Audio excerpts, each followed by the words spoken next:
ಧನುಸ್ಸು ರಾಶಿ ಈ ದಿವಸ ನೀವೇ ಮಾಡಿಕೊಂಡಂತಹ ತಪ್ಪಿನಿಂದ ತೊಂದರೆಯನ್ನು ಅನುಭವಿಸ್ತೀರಿ. ಏನು ತಪ್ಪು ಮಾಡ್ಕೊಂಡಿದ್ದೀರಿ, ಏನು ತಪ್ಪು ಮಾಡ್ತಾ ಇದ್ದೀರಿ, ಅದರ ವಿವೇಚನೆ ನಿಮಗಿರಬೇಕಾಗತ್ತೆ. ಇಲ್ಲದೇ ಇದ್ದರೆ ತಪ್ಪನ್ನು ಕೂಡ ನೀವೇ ಅನುಭವಿಸ್ಬೇಕಾದಂಥದ್ದು. ಸ್ನೇಹಿತರ ಕಷ್ಟಕ್ಕೆ ಹಣವನ್ನು ಸಾಲವಾಗಿ ಕೊಡೋದಕ್ಕೆ ಮುಂದಾಗಬಹುದು. ಈ ವಿಷಯವನ್ನು ಸರಿಯಾಗಿ ಅರ್ಥ ಮಾಡ್ಕೊಳ್ಳಿ. ಯಾರೋ ಸ್ನೇಹಿತರು ಕಷ್ಟದಲ್ಲಿದ್ದಾರೆ, ನಿಮ್ಮ ಹತ್ರ ಬಂದು ಕೇಳ್ತಾರೆ, ಸಾಲದ ರೂಪದಲ್ಲಿ ಹಣವನ್ನು ಕೊಡೋದಕ್ಕೆ ನೀವು ಮುಂದಾಗ್ತೀರಿ. ಅದು ವಾಪಸ್ ಬರುತ್ತಾ ಅನ್ನೋದು ಪ್ರಶ್ನೆಯಾಗತ್ತೆ. ಮುಂದೆ ಅದರಿಂದ ತೊಂದರೆ ಆಗಬಹುದಾ ಅನ್ನುವಂಥದ್ದು ಪ್ರಶ್ನೆಯಾಗತ್ತೆ. ಇದನ್ನೆಲ್ಲ ಗಮನಿಸಿಕೊಂಡು ನಿಮ್ಮ ಕೈಯಲ್ಲಾದಷ್ಟು ಸಹಾಯವನ್ನು ಮಾಡಿ ಅಷ್ಟೇ ಹೊರತು ಏನೋ ಜವಾಬ್ದಾರಿಯನ್ನು ನಾನು ತಗೊಳ್ತೀನಿ ಅನ್ನುವಂಥದ್ದು ಬೇಡ ಅಂತ ಅರ್ಥ. ಮುಂದೆ ಹಣ ನಿಮ್ಮ ಕೈಗೆ ವಾಪಸ್ ಬರುವಂತಹ ಸೂಚನೆಗಳು ಬಹಳ ಕಡಿಮೆ. ಆಗ ತೊಂದರೆಗೆ ಕಾರಣವಾಗುತ್ತೆ. ಹಣದ ವ್ಯವಹಾರ ಮಾಡುವಾಗ ಅದು ಎಷ್ಟೇ ಇರಲಿ, ಸಣ್ಣ ಪ್ರಮಾಣದ ಇರಲಿ, ಕುಟುಂಬದಲ್ಲಿ ಯಾರಿರ್ತಾರೋ ಕುಟುಂಬ ಸದಸ್ಯರ ಗಮನಕ್ಕೆ ತರಬೇಕಾದಂತಹದ್ದು ಬಹಳ ಮುಖ್ಯವಾಗುತ್ತೆ. ಅವರ ಸಲಹೆನೂ ಕೂಡ ಅಲ್ಲಿ ಮುಖ್ಯವಾಗುತ್ತೆ. ಅವರ ಒಂದು ಮಾರ್ಗದರ್ಶನ ಮಾತು ಅತಿ ಮುಖ್ಯವಾಗುತ್ತೆ. ಇಲ್ಲದೇ ಇದ್ದರೆ ನಾಳೆ ತೊಂದರೆಯಾದಾಗ ಅನುಭವಿಸು ಅಂತ ಹೇಳುವಂತಹ ಮಾತು ಬರಬಹುದು. ಕಾರ್ತವೀರ್ಯಾರ್ಜುನನನ್ನು ಪ್ರಾರ್ಥನೆ ಮಾಡಿ ಶುಭವಾದ. ಮಕರ ರಾಶಿ, ದುರಾಸೆಯಿಂದ ವ್ಯವಹಾರದಲ್ಲಿ ಏನೋ ತೊಂದರೆಗೆ ಸಿಗಹಾಕೊಳ್ಳುವಂತಹ ಸಾಧ್ಯತೆ ಇದೆ. ವ್ಯವಹಾರ ಅಂತಂದಮೇಲೆ ಯಾವುದೊಂದು ನಿರೀಕ್ಷೆ ಇರುತ್ತೆ, ಒಂದು ಆಸೆ ಇರುತ್ತೆ, ಲಾಭ ಪಡಿಬೇಕು ಅಂತಕ್ಕಂತಹ ಛಲ ಇರುತ್ತೆ, ಆ ಪ್ರಯತ್ನಗಳು ಇರುತ್ತೆ ನಿಜ. ಆದರೆ ಯಾವುದೋ ನಿಮ್ಮದು ಅಲ್ಲದೇ ಇರತಕ್ಕಂತಹದ್ದಕ್ಕೆ ಆಸೆ ಪಡುವಂಥದ್ದಿದೆಯಲ್ಲ, ಅದು ನಿಮ್ಮನ್ನು ತೊಂದರೆಗೆ ಸಿಗಹಾಕಿಸುವಂಥದ್ದಿದೆ. ಯಾವುದೋ ಪತ್ರ ವ್ಯವಹಾರದಲ್ಲಿ ಸಹಿಯನ್ನು ಹಾಕಿ ತೊಂದರೆಗೆ ಸಿಗಹಾಕ್ಕೊಳ್ತೀರಿ, ಬೇರೆಯವರಿಗೆ ಸಾಕ್ಷಿ ಆಗ್ತೀರಿ, ಅದು ತಪ್ಪಾದೀತು ಅನ್ನುವಂಥದ್ದು. ಯಾವುದೇ ಪತ್ರ ವ್ಯವಹಾರಗಳಿಗೆ ಮುಂದಾಗುವಂಥದ್ದು ಬೇಡ. ಯಾವುದೇ ಪತ್ರ ವ್ಯವಹಾರ ಇರಲಿ, ಅದನ್ನು ಕೂಲಂಕಷವಾಗಿ ನೋಡಿ ಬೇರೆಯವರ ಸಲಹೆಯನ್ನು ಪಡ್ಕೊಳ್ಳಿ, ಸರಿಯಾದಂತಹ ರೀತಿಯಲ್ಲಿ ನಿರ್ಧಾರವನ್ನು ಮಾಡಿ ಎನ್ನುವಂಥದ್ದು. ನಿಮ್ಮ ಕುಲದೇವತಾ ಆರಾಧನೆಯನ್ನು ವಿಶೇಷವಾಗಿ ಮಾಡಿ, ಮನೆಯಿಂದ ಹೊರಗಡೆ ಹೋಗುವಾಗ ಸ್ವಲ್ಪ ಸಿಹಿ ಪದಾರ್ಥವನ್ನು ತಿಂದು ಹೊರಟರೆ ನಿಮ್ಮ ಕೆಲಸಗಳು ಒಂದಷ್ಟು ಸುಗಮವಾಗುತ್ತೆ ಅಂತಕ್ಕಂಥದ್ದು. ಸಿಹಿ ಗುಂಬಳಕಾಯಿಯನ್ನು, ಸೋರೆಕಾಯಿಯನ್ನು ದಾನ ಮಾಡ್ತಕ್ಕಂಥದ್ದು ಬಹಳ ಒಳ್ಳೆಯದು. ಪರಿಹಾರಾರ್ಥವಾಗಿ ಈ ವಿಷಯವನ್ನು ಗಮನಿಸಬೇಕಾಗತ್ತೆ. ಶುಭವಾದ. ಕುಂಭರಾಶಿ, ಅತಿ ಮುಖ್ಯವಾದಂತಹ ಕೆಲವು ಕೆಲಸಗಳಿಗೆ ಭಾವನಾತ್ಮಕವಾದಂತಹ ನಿರ್ಧಾರಗಳನ್ನು ಮಾಡಬೇಡಿ.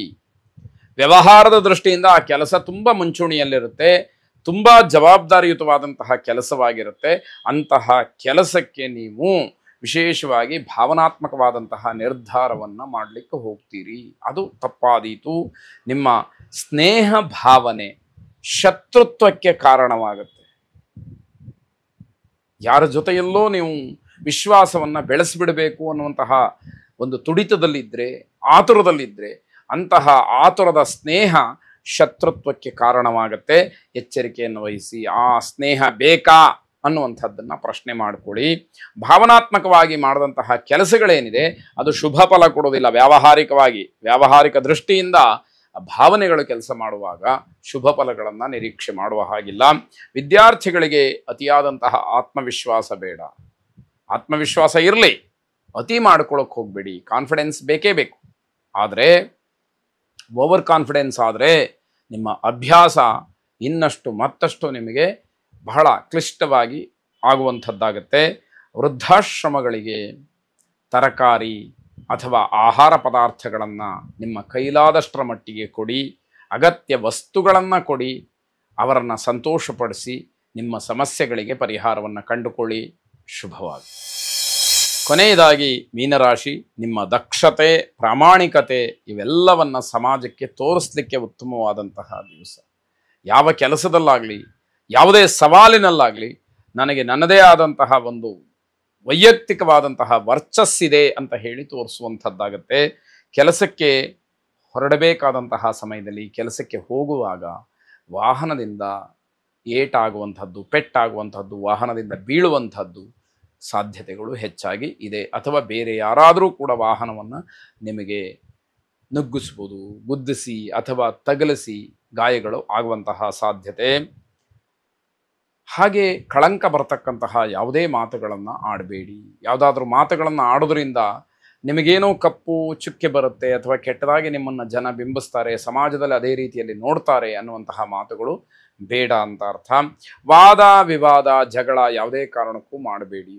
ನಿಮಗೇನೋ ಸಮಸ್ಯೆ ಆಗಿರುತ್ತೆ, ಆದರೆ ಸಮಸ್ಯೆಯನ್ನು ನೀವೇ ಅನುಭವಿಸ್ತಾ ಆಡದಂತಹ ಮಾತಿನಿಂದ ತಪ್ಪು ಕೂಡ ನಿಮ್ಮದೇ ಅನ್ನುವಂತಹ ಭಾವನೆಗಳು ಆಗಬಹುದು. ಅದೇ ಪ್ರಸಿದ್ಧವಾಗಿ ನಿಲ್ಲಬಹುದು. ಅದರಿಂದ ಜಗಳಗಳಿಗೆ ಅವಕಾಶವನ್ನು ಮಾಡಿಕೊಡ್ಬೇಡಿ. ಕಾನೂನಾತ್ಮಕವಾಗಿ ಹೋರಾಟವನ್ನು ಮಾಡಿ. ಕಾನೂನೇನಿದೆ ಅದರಂತೆ ಮುಂದುವರಿರಿ. ಕಾನೂನನ್ನೇ ನಿಮ್ಮ ಕೈಗೆತ್ತಿಕೊಟ್ರೆ ತೊಂದರೆ ನಿಮಗೆ ಅನ್ನುವಂಥದ್ದು ಗೊತ್ತಾಗಬೇಕು. ಧನ್ವಂತರಿ ಮಹಾವಿಷ್ಣುವನ್ನು ವಿಶೇಷವಾಗಿ ಪ್ರಾರ್ಥನೆ ಮಾಡಿ. ಶುಭವಾಗಿ.